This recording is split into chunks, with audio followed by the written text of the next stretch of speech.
United States President Donald Trump announced that American forces have carried out a second military strike on a Venezuelan vessel suspected of carrying narcotics toward the U.S. coast. Speaking from the White House, and in a series of posts on his Truth Social platform, Trump said the attack killed 3 male terrorists and destroyed a boat that he described as part of a violent drug trafficking cartel.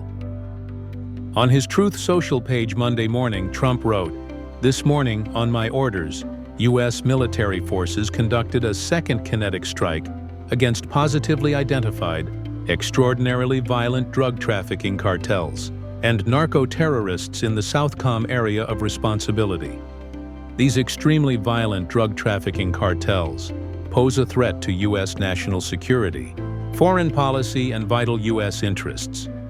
Be warned, if you are transporting drugs that can kill Americans, we are hunting you."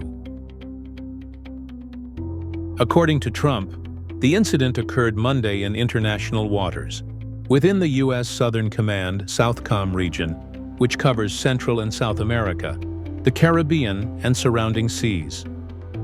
He warned that extraordinarily violent narco-terrorists threaten U.S. national security and vowed that anyone transporting deadly drugs will be hunted. Trump's message included a 30-second unclassified video showing a vessel erupting in flames.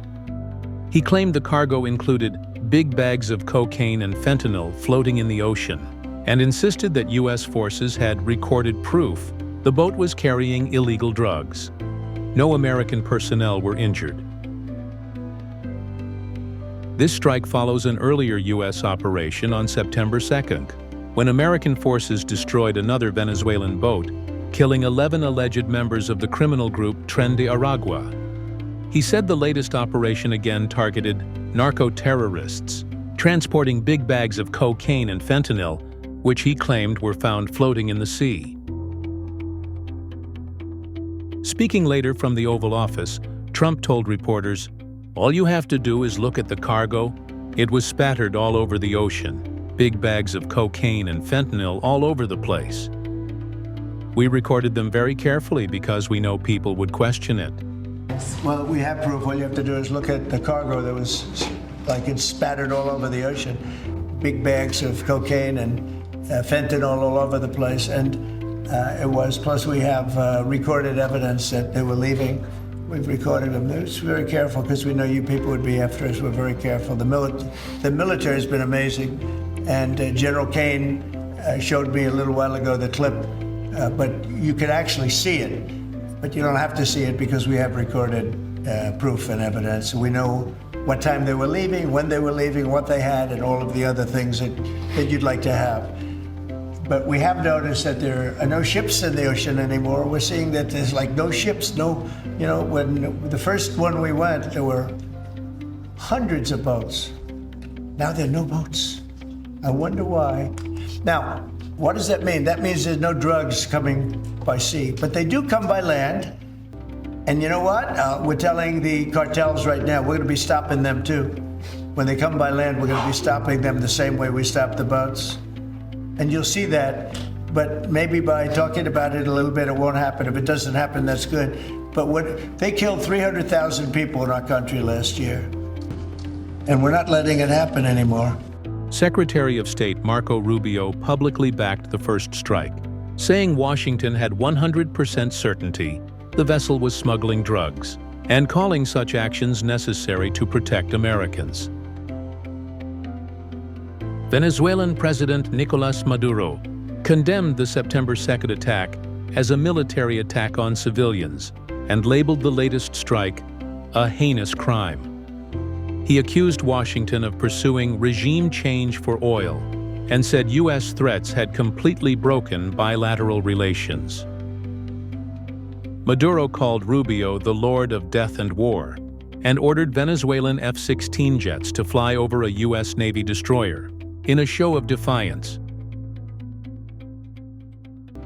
Venezuela's Foreign Minister Ivan Gil also accused U.S. forces of illegally boarding a Venezuelan fishing boat inside the country's exclusive economic zone, EEZ, a 200 nautical mile maritime area where the nation claims resource rights.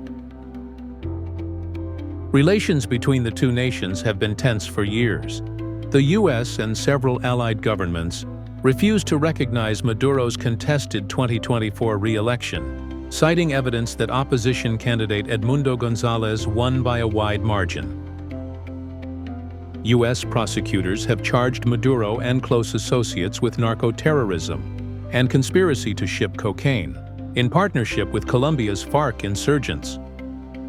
A $50 million reward remains in place for information leading to Maduro's arrest.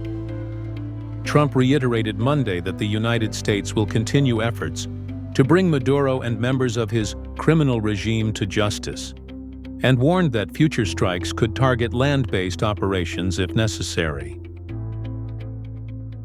Defense Secretary Pete Hegseth echoed Trump's message on X, warning that U.S. forces will track them, kill them, and dismantle their networks throughout our hemisphere, at the times and places of our choosing. Trump closed his remarks by warning drug traffickers that U.S. forces would use similar tactics on land if necessary. "We're telling the cartels right now, we're going to be stopping them too." That's all for now from Global Pulse Unplugged. Stay sharp, stay informed, and we'll see you next time.